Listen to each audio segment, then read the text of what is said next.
ಬಿಡದಿ ರೈತರ ವಿರುದ್ಧದ ತನಿಖೆಗೆ ಹೈಕೋರ್ಟ್ ತಡೆ. ಸರ್ಕಾರ ಸುಪಾರಿ ಶುರು ಮಾಡಿದೆಯಾ ಎಂದ ಜಡ್ಜ್. ವೀಕ್ಷಕರೇ, ಬಿಡದಿ ರೈತರ ಹೋರಾಟದ ಪರವಾಗಿ ಈಗ ಹೈಕೋರ್ಟ್ ಧ್ವನಿ ಎತ್ತಿದೆ. ರಾಜ್ಯ ಸರ್ಕಾರಕ್ಕೆ ತೀವ್ರ ತರಾಟೆಯನ್ನು ತೆಗೆದುಕೊಂಡಿದೆ. ರೈತರ ಮೇಲೆ ಸುಪಾರಿ ಶುರು ಮಾಡಿದ್ದೀರಾ ಅಂತ ಖಡಕ್ಕಾಗಿ ಕೇಳಿದೆ. ಎಸ್, ಒಂದು ಪೊರಕೆ ಹಿಡಿದು ಪ್ರತಿಭಟನೆ ಮಾಡಿದರೆ ಅದು ಕೊಲೆಯತ್ನ ಆಗುತ್ತಾ? ರೈತರು ತಮ್ಮ ತಲೆಮಾರುಗಳ ಭೂಮಿಯನ್ನು ಉಳಿಸಿಕೊಳ್ಳಲು ನಡೆಸುವ ಹೋರಾಟ ಅಪರಾಧವೇ ಅಂತ ಸರ್ಕಾರಕ್ಕೆ ಚಾಟಿ ಬೀಸಿದೆ.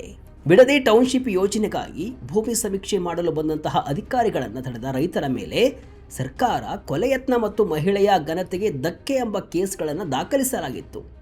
ಆದರೆ ಈ ಪ್ರಕರಣದ ವಿಚಾರಣೆ ನಡೆಸಿದಂತಹ ಹೈಕೋರ್ಟ್ ಸರ್ಕಾರವನ್ನು ಹಿಗ್ಗಾಮುಗ್ಗ ಜಾಡಿಸಿದೆ. ಈಗ ಹಾಗಾದರೆ ರೈತರು ತಮ್ಮ ಭೂಮಿಗಾಗಿ ಹೋರಾಟ ಮಾಡಂಗಿಲ್ವಾ? ರೈತರ ಮೇಲೆ ಏನೆಲ್ಲ ಕೇಸ್ ಹಾಕಲಾಗಿತ್ತು? ಹೈಕೋರ್ಟ್ ತನಿಖೆಗೆ ತಡೆ ನೀಡಿದ್ದು ಯಾಕೆ? ಒಂದು ಕಂಪ್ಲೀಟ್ ಡೀಟೇಲ್ಸ್ ನೋಡ್ತಾ ಹೋಗೋಣ ಬನ್ನಿ. ನಾನು ಶಿವಮೂರ್ತಿ ಸೊರಬ. ಮಹಿಳೆಯರು ಪೊರಕೆ ಹಿಡಿದಿದ್ದಕ್ಕೆ ಕೇಸ್, ರೈತರ ವಿರುದ್ಧದ ತನಿಖೆಗೆ ಹೈಕೋರ್ಟ್ ತಡೆ. ವೀಕ್ಷಕರೇ, ವಿಷಯ ಏನಪ್ಪಾ ಅಂದ್ರೆ, ರಾಜಧಾನಿ ಬೆಂಗಳೂರಿನ ವಿಪರೀತ ಜನಸಂದಣಿಯನ್ನ ನಿಯಂತ್ರಿಸಲು ಮತ್ತು ಹೊರವಲಯ ಪ್ರದೇಶವನ್ನು ಅಭಿವೃದ್ಧಿಪಡಿಸಲು ಬೆಂಗಳೂರಿನ ಹೊರವಲಯದ ಬಿಡದಿ ಬಳಿ ಗ್ರೇಟರ್ ಬೆಂಗಳೂರು ಇಂಟಿಗ್ರೇಟೆಡ್ ಟೌನ್ಶಿಪ್ ಎಂಬ ಬೃಹತ್ ಯೋಜನೆಗೆ ಸರ್ಕಾರ ಮುಂದಾಗಿದೆ. ಇದೆಲ್ಲ ನಿಮಗೆ ಗೊತ್ತಿರುವಂತಹ ವಿಚಾರ. ನಗರಾಭಿವೃದ್ಧಿ ಪ್ರಾಧಿಕಾರದ ಮೂಲ ಯೋಜನೆಗಳ ಭಾಗವಾಗಿ ರೂಪುಗೊಂಡಿರುವಂತಹ ಇದಕ್ಕಾಗಿ ಮಂಡಲಹಳ್ಳಿ, ಕೋಡಿಹಳ್ಳಿ ಸೇರಿದಂತೆ ಒಟ್ಟು 9 ಹಳ್ಳಿಗಳ ಸುಮಾರು 7,400 ಎಕರೆಯಿಂದ ಸುಮಾರು 9,000 ಎಕರೆಗೂ ಹೆಚ್ಚಿನ ಕೃಷಿ ಭೂಮಿಯನ್ನು ಸ್ವಾಧೀನಪಡಿಸಿಕೊಳ್ಳಲು ಸರ್ಕಾರ ಪ್ರಾಥಮಿಕ ನೋಟಿಫಿಕೇಶನ್ ಅನ್ನು ಹೊರಡಿಸಿದೆ. ಆದರೆ ಕೃಷಿಯನ್ನೇ ನೆಚ್ಚಿಕೊಂಡಿರುವಂತಹ ಸ್ಥಳೀಯ ರೈತರು ಮತ್ತು ಅವರ ಕುಟುಂಬಗಳು ಈ ಯೋಜನೆಗೆ ತೀವ್ರ ವಿರೋಧವನ್ನು ವ್ಯಕ್ತಪಡಿಸುತ್ತಿದ್ದಾರೆ. ಕಳೆದ ಜುಲೈ 13ರಂದು ಜಂಟಿ ಮಾಪನ ಸಮಿತಿ ಅಧಿಕಾರಿಗಳು ರೈತರಿಗೆ ಯಾವುದೇ ಪೂರ್ವ ಮಾಹಿತಿ ನೀಡದೆ ಗುಟ್ಟಾಗಿ ಭೂಮಿ ಅಳತೆ ಮಾಡಲು ಹೋದಾಗ ಮಂಡಲಹಳ್ಳಿ ಗ್ರಾಮದ ಸ್ಥಳೀಯ ರೈತರು ಮತ್ತು ಮಹಿಳೆಯರು ಒಗ್ಗೂಡಿ ಅಧಿಕಾರಿಗಳನ್ನು ತಡೆದಿದ್ದರು. ಈ ವೇಳೆ ತಮ್ಮ ಭೂಮಿ ಉಳಿಸಿಕೊಳ್ಳುವ ಆತಂಕದಲ್ಲಿದ್ದಂತಹ ರೈತ ಮಹಿಳೆಯರು ಕೈಯಲ್ಲಿ ಪೊರಕೆ ಹಿಡಿದು ಪೊರಕೆ ಚಳವಳಿಯ ಮೂಲಕ ತೀವ್ರ ಆಕ್ರೋಶವನ್ನು ವ್ಯಕ್ತಪಡಿಸಿದರು. ಈ ಘಟನೆಯನ್ನು ಅತ್ಯಂತ ಗಂಭೀರವಾಗಿ ಪರಿಗಣಿಸಿದಂತಹ ಪೊಲೀಸರು ಸರ್ಕಾರಿ ಅಧಿಕಾರಿಗಳಿಗೆ ಕರ್ತವ್ಯಕ್ಕೆ ಅಡ್ಡಿಪಡಿಸಿದರು ಎಂಬ ನೆಪದಲ್ಲಿ ರೈತರ ವಿರುದ್ಧ BNS ಸೆಕ್ಷನ್ 109 ಅಂದರೆ ಕೊಲೆಯತ್ನ ಮತ್ತು ಸೆಕ್ಷನ್ 74 ಮಹಿಳೆಯ ಘನತೆಗೆ ಧಕ್ಕೆ ತರುವುದು ಅಂತ ಇದರ ಅಡಿಯಲ್ಲಿ ಕ್ರಿಮಿನಲ್ FIR ಅನ್ನು ದಾಖಲಿಸಿದರು. ತಮ್ಮ ವಿರುದ್ಧ ಕಾನೂನು ದುರುಪಯೋಗ ಪಡಿಸಿಕೊಂಡು ಗಂಭೀರ ಪ್ರಕರಣಗಳನ್ನು ಹೂಡಲಾಗಿದೆ ಎಂಬುದನ್ನು ಪ್ರಶ್ನಿಸಿ ಸಂತ್ರಸ್ತ ರೈತರು ಏನು ಮಾಡಿದರು? ನ್ಯಾಯಕ್ಕಾಗಿ ಹೈಕೋರ್ಟ್ ಮೆಟ್ಟಿಲೇರಿದರು. ಸರ್ಕಾರ ಸುಪಾರಿ ಕೊಡಲು ಶುರು ಮಾಡಿದೆಯಾ? ಸರ್ಕಾರದ ವಿರುದ್ಧ ಹೈಕೋರ್ಟ್ ಕೆಂಡಾಮಂಡಲ. ಈ ಅರ್ಜಿಯ ಸುದೀರ್ಘ ವಿಚಾರಣೆ ನಡೆಸಿದಂತಹ ಹೈಕೋರ್ಟ್ ಜಡ್ಜ್ ಅವರಿಗೆ ಅತ್ಯಂತ ಆಶ್ಚರ್ಯ ಮತ್ತು ಆಘಾತ ತಂದಂತಹ ವಿಷಯ ಏನಪ್ಪಾ ಅಂತಂದರೆ, ಈ ಪ್ರಕರಣದ ದೂರುದಾರ ಸಾಮಾನ್ಯವಾಗಿ ಯಾವುದೇ ಸರ್ಕಾರಿ ಕಾರ್ಯಾಚರಣೆಯ ವೇಳೆ ಅಧಿಕಾರಿಗಳ ಮೇಲೆ ಹಲ್ಲೆ ಆದರೆ ಅಥವಾ ಕರ್ತವ್ಯಕ್ಕೆ ಅಡ್ಡಿಯಾದರೆ ಆಯಾ ಇಲಾಖೆಯ ಸಂಬಂಧಪಟ್ಟಂತಹ ಅಧಿಕಾರಿಗಳೇ ನೇರವಾಗಿ ದೂರನ್ನು ಕೊಡ್ತಾರೆ. ಆದರೆ ಇಲ್ಲಿ ಆಗಿದ್ದೇನಪ್ಪ ಅಂದರೆ, ದೂರು ನೀಡಿದ್ದು ಅಧಿಕಾರಿಗಳನ್ನು ಸ್ಥಳಕ್ಕೆ ಕರೆದುಕೊಂಡು ಹೋಗಿದ್ದಂತಹ ಬಾಡಿಗೆ ಕಾರಿನ ಚಾಲಕ ಮೊಹಮ್ಮದ್ ಸಮೀರ್ ಎಂಬಂತಹ ವ್ಯಕ್ತಿ.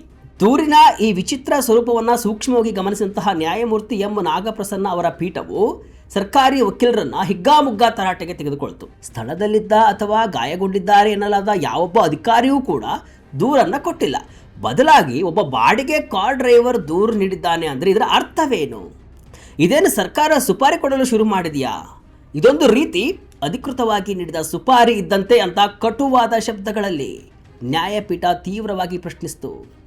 ದೂರು ದಾಖಲಿಸಿರುವಂತಹ ಮೂಲ ಉದ್ದೇಶ ಮತ್ತು ಅದರ ರೀತಿಯೇ ಅತ್ಯಂತ ಸಂಶಯಾಸ್ಪದವಾಗಿದೆ ಅಂತ ಸ್ಪಷ್ಟವಾಗಿ ಹೇಳಿದಂತಹ ಕೋರ್ಟು ರೈತರ ಧ್ವನಿಯನ್ನು ಅಡಗಿಸಲು ಗಂಭೀರ ಸೆಕ್ಷನ್ಗಳನ್ನು ಬಳಸಿರುವುದಕ್ಕೆ ಅಸಮಾಧಾನವನ್ನು ಕೂಡ ವ್ಯಕ್ತಪಡಿಸಿದಲ್ಲದೆ ರೈತರ ವಿರುದ್ಧದ ತನಿಖೆಗೆ ತಕ್ಷಣವೇ ಜಾರಿಗೆ ಬರುವಂತೆ ಮಧ್ಯಂತರ ತಡೆಯಾಜ್ಞೆಯನ್ನು ನೀಡಿ ಆದೇಶವನ್ನು ಹೊರಡಿಸಿತು.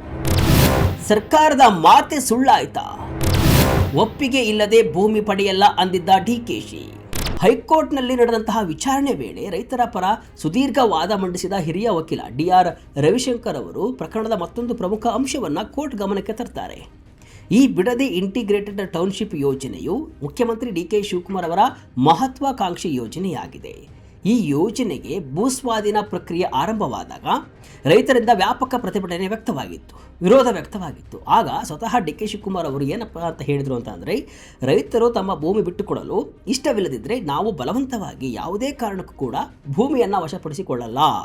ಕಡ್ಡಾಯ ಸ್ವಾಧೀನಕ್ಕೆ ಕೈ ಹಾಕಲ್ಲ ಮತ್ತು ಸಂಪೂರ್ಣವಾಗಿ ಕಾನೂನಿನ ಪ್ರಕಾರವೇ ನಡೆಯುತ್ತೇವೆ ಅಂತ ಭರವಸೆಯನ್ನು ಕೊಟ್ಟಿದ್ದರು.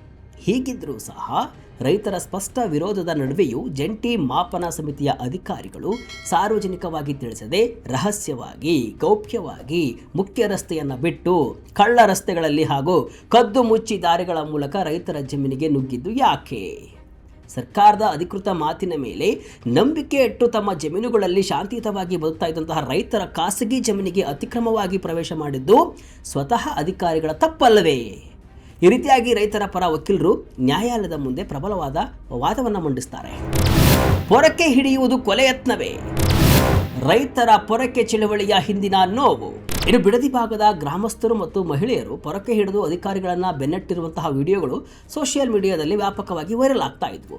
ಇದನ್ನು ಪೊಲೀಸರು ಎಫ್ಐಆರ್ನಲ್ಲಿ ಮಹಿಳಾ ಅಧಿಕಾರಿಯ ಘನತೆಗೆ ಧಕ್ಕೆಯನ್ನು ತಂದಿದ್ದಾರೆ ಮತ್ತು ಕೊಲೆಗೆ ಯತ್ನಿಸಿದ್ದಾರೆ ಅಂತ ಪ್ರಕರಣವನ್ನು ದಾಖಲಿಸಿಕೊಂಡಿದ್ರು. ಆದರೆ ರೈತರು ಹೇಳುವುದೇ ಬೇರೆ.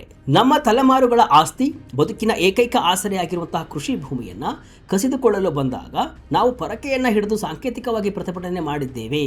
ಅಷ್ಟಕ್ಕೂ ಪೊರಕೆ ಎಂಬುದು ದೇಶದ ಒಂದು ಪ್ರಮುಖ ರಾಷ್ಟ್ರೀಯ ಪಕ್ಷದ ಚಿಹ್ನೆಯೂ ಹೌದು. ಹಾಗಿರುವಾಗ ಅದನ್ನೇ ಅಪಾಯಕಾರಿ ಆಯುಧ ಅಂತ ಬಿಂಬಿಸಿ ರೈತರ ಮೇಲೆ ಕೊಲೆಯತ್ನದಂತಹ ಕ್ರಿಮಿನಲ್ ಕೇಸ್ ಹಾಕುವುದು ಎಷ್ಟು ಸರಿ ಅಂತ ರೈತರು ಪ್ರಶ್ನೆಯನ್ನು ಮಾಡಿದ್ದಾರೆ. ನ್ಯಾಯಾಲಯ ಕೂಡ ಈ ವಾದವನ್ನು ಆಲಿಸಿ ರೈತರು ತಮ್ಮ ತಲೆಮಾರುಗಳ ಜಮೀನನ್ನು ಮತ್ತು ಹಕ್ಕನ್ನು ರಕ್ಷಿಸಿಕೊಳ್ಳಲು ಕಿರಿಸ್ತಾ ಇದ್ದಾರೆ, ಆಕ್ರೋಶದಿಂದ ಪ್ರತಿಭಟನೆಯನ್ನು ಮಾಡ್ತಿದ್ದಾರೆ. ಇದು ಪ್ರಜಾಪ್ರಭುತ್ವದಲ್ಲಿ ಪ್ರತಿಯೊಬ್ಬ ನಾಗರಿಕನಿಗೂ ಇರುವಂತಹ ಮೂಲಭೂತ ಹಕ್ಕು. ಒಂದು ದೊಡ್ಡ ಜನಸಂದಣಿಯಲ್ಲಿ ಅಥವಾ ಪ್ರತಿಭಟನೆಯ ಸನ್ನಿವೇಶದಲ್ಲಿ ಉಂಟಾಗುವಂತಹ ಸಾಮಾನ್ಯ ತಳ್ಳಾಟ ನೂಕಾಟವನ್ನು ಹಲ್ಲೆ ಅಥವಾ ಕೊಲೆ ಯತ್ನ ಅಂತ ಬಿಂಬಿಸಿ ಗಂಭೀರ ಪ್ರಕರಣ ದಾಖಲಿಸುವುದು ಅಕ್ಷಮ್ಯ ಮತ್ತು ಕಾನೂನಿನ ದುರುಪಯೋಗ ಅಂತ ನ್ಯಾಯಪೀಠ ಈಗ ಖಾರವಾಗಿ ಅಭಿಪ್ರಾಯವನ್ನು ಪಟ್ಟಿದೆ. ಸಾವಿರಾರು ಎಕರೆ ಭೂಮಿ ಮತ್ತು ರೈತರ ಬದುಕು. ವೀಕ್ಷಕರೇ, ಈ ಬೃಹತ್ ಸ್ಮಾರ್ಟ್ ಸಿಟಿ ಯೋಜನೆಗಾಗಿ ಒಟ್ಟು 9 ಹಳ್ಳಿಗಳ 8,000ಕ್ಕೂ ಹೆಚ್ಚು ಎಕರೆ ಫಲವತ್ತಾದ ಕೃಷಿ ಭೂಮಿಯನ್ನು ಸ್ವಾಧೀನಪಡಿಸಿಕೊಳ್ಳಲಾಗ್ತಾ ಇದೆ. ಇದರಲ್ಲಿ ನೀರಾವರಿ ಜಮೀನುಗಳು, ಅಡಕೆ, ಮಾವು ಹಾಗೂ ತರಕಾರಿ ಬೆಳೆಯುವಂತಹ ಭೂಮಿ ಸೇರಿದೆ. ಪ್ರಕರಣದ ಅರ್ಜಿದಾರ ರೈತರು ಕಳೆದ 2.5 ವರ್ಷಗಳಿಂದ ಈ ಭೂಸ್ವಾಧೀನದ ಬೆದರಿಕೆಯ ವಿರುದ್ಧ ನಿರಂತರವಾಗಿ ಬೀದಿಗಿಳಿದು ಹೋರಾಟವನ್ನು ಮಾಡ್ತಾ ಇದ್ದಾರೆ. ಪ್ರಕರಣದ ವಿಚಾರಣೆ ವೇಳೆ ನ್ಯಾಯಾಲಯವು ರೈತರ ಪರಿಸ್ಥಿತಿಯ ಬಗ್ಗೆ ಅತ್ಯಂತ ಭಾವನಾತ್ಮಕವಾಗಿ ಮತ್ತು ಆಳವಾಗಿ ಮಾತನಾಡಿದೆ. ರೈತರು ಬೆಂಗಳೂರಿಗೆ ಸಮೀಪದಲ್ಲಿದ್ದಾರೆ ಎಂಬ ಕಾರಣಕ್ಕೆ ಅವರು ತಮ್ಮ ತಲೆಮಾರುಗಳ ಕೃಷಿ ಭೂಮಿ ಕಳೆದುಕೊಳ್ಳಬೇಕು ಎಂದರ್ಥವಲ್ಲ. ತಮ್ಮ ಕೃಷಿ ಭೂಮಿಯ ಮೇಲೆ ಅವರಿಗೆ ಸಂಪೂರ್ಣ ಕಾನೂನಾತ್ಮಕ ಮತ್ತು ನೈತಿಕ ಹಕ್ಕಿದೆ. ತಲೆಮಾರುಗಳಿಂದ ಅವರು ಮಣ್ಣನ್ನೇ ನಂಬಿ ವ್ಯವಸಾಯವನ್ನು ಮಾಡ್ತಾ ಬಂದಿದ್ದಾರೆ ಅಂತ ಹೈಕೋರ್ಟ್ ರೈತರ ಬೆಂಬಲಕ್ಕೆ ಈಗ ದೃಢವಾಗಿ ನಿಂತಿದೆ. ಅಭಿವೃದ್ಧಿಯ ಹೆಸರಿನಲ್ಲಿ ದೇಶಕ್ಕೆ ಅನ್ನ ನೀಡುವ ರೈತರನ್ನು ಏಕಾಏಕಿ ಬೀದಿಗೆ ತಳ್ಳುವುದು ಅಥವಾ ಅವರ ಮೇಲೆ ಪೊಲೀಸ್ ಬಲಪ್ರಯೋಗ ಮಾಡುವುದು ಸರಿಯಲ್ಲ ಎಂಬ ಸ್ಪಷ್ಟ ಸಂದೇಶವನ್ನು ಕೂಡ ಹೈಕೋರ್ಟ್ ರಾಜ್ಯ ಸರ್ಕಾರಕ್ಕೆ ರವಾನಿಸಿದೆ. ಡಿಕೆಶಿ ಪ್ರಾಜೆಕ್ಟ್ಗೆ ಎದುರಾಯ್ತಾ ವಿಘ್ನ. ಬಿಡದಿ ಟೌನ್ಶಿಪ್ ಮುಂದಿನ ಭವಿಷ್ಯವೇನು? ಬಿಡದಿ ಗ್ರೇಟರ್ ಟೌನ್ಶಿಪ್ ಯೋಜನೆಯು ಮುಖ್ಯಮಂತ್ರಿ ಡಿಕೆ ಶಿವಕುಮಾರ್ ಅವರ ಅತ್ಯಂತ ಮಹತ್ವದ ಕನಸಿನ ಯೋಜನೆ. ಭವಿಷ್ಯದ ಬೆಂಗಳೂರಿನ ಜನದಟ್ಟಣೆಯನ್ನು ಕಡಿಮೆ ಮಾಡಲು ಮತ್ತು ರಾಮನಗರ ಬಿಡದಿ ಭಾಗವನ್ನು ಜಾಗತಿಕ ಮಟ್ಟದ ಉಪನಗರವನ್ನಾಗಿ ಪರಿವರ್ತಿಸಲು ಈ ಸ್ಯಾಟಲೈಟ್ ಟೌನ್ಶಿಪ್ ಅತ್ಯಗತ್ಯ ಅಂತ ಡಿಕೆಶಿ ಹೇಳಿದರು. ಆದರೆ ಯೋಜನೆ ಪ್ರಕಟಗೊಂಡ ಆರಂಭದಿಂದಲೂ ಕೂಡ ಸ್ಥಳೀಯ ಭೂ ಮಾಲೀಕರು ಮತ್ತು ರೈತರಿಂದ ತೀವ್ರ ವಿರೋಧ ವ್ಯಕ್ತವಾಗುತ್ತಲೇ ಇದೆ. ಈ ವರ್ಷದ ಮಾರ್ಚ್ ತಿಂಗಳಿನಲ್ಲಿ ಪ್ರಾಥಮಿಕ ಭೂ ಸ್ವಾಧೀನ ನೋಟಿಫಿಕೇಶನ್ ಹೊರಬಂದಾಗಿನಿಂದ ಸಾವಿರಾರು ರೈತರು ನಿರಂತರವಾಗಿ ಬೀದಿಗಿಳಿದು ಪ್ರತಿಭಟನೆಯನ್ನು ನಡೆಸುತ್ತಿದ್ದಾರೆ. ಈಗ ಹೈಕೋರ್ಟ್ ರೈತರ ವಿರುದ್ಧದ ತನಿಖೆಗೆ ಮಧ್ಯಂತರ ತಡೆ ನೀಡಿರುವುದು ಕೂಡ ಸರ್ಕಾರದ ಪೊಲೀಸ್ ಕ್ರಮವನ್ನು ಸುಪಾರಿ ಅಂತ ಕರೆದು ತರಾಟೆಗೆ ತೆಗೆದುಕೊಂಡಿರುವುದು ಈ ಯೋಜನೆಗೆ ಈಗ ದೊಡ್ಡ ಹಿನ್ನಡೆ ಅಂತಾನೆ ಹೇಳಬಹುದು.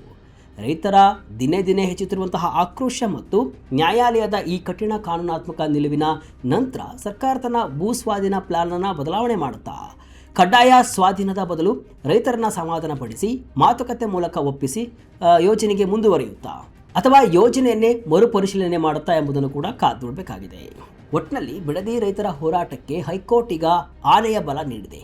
ಅಭಿವೃದ್ಧಿಯ ಹೆಸರಿನಲ್ಲಿ ಅನ್ನದಾತರ ಮೇಲೆ ಕೊಲೆ ಯತ್ನದಂತಹ ಗಂಭೀರ ಪ್ರಕರಣಗಳನ್ನು ದಾಖಲಿಸಿ ಅವರ ಧ್ವನಿಯನ್ನು ಅಡಗಿಸಲು ಯತ್ನಿಸಿದ ಸರ್ಕಾರಕ್ಕೆ ನ್ಯಾಯಾಲಯ ಚಾಟಿ ಬೀಸಿದೆ.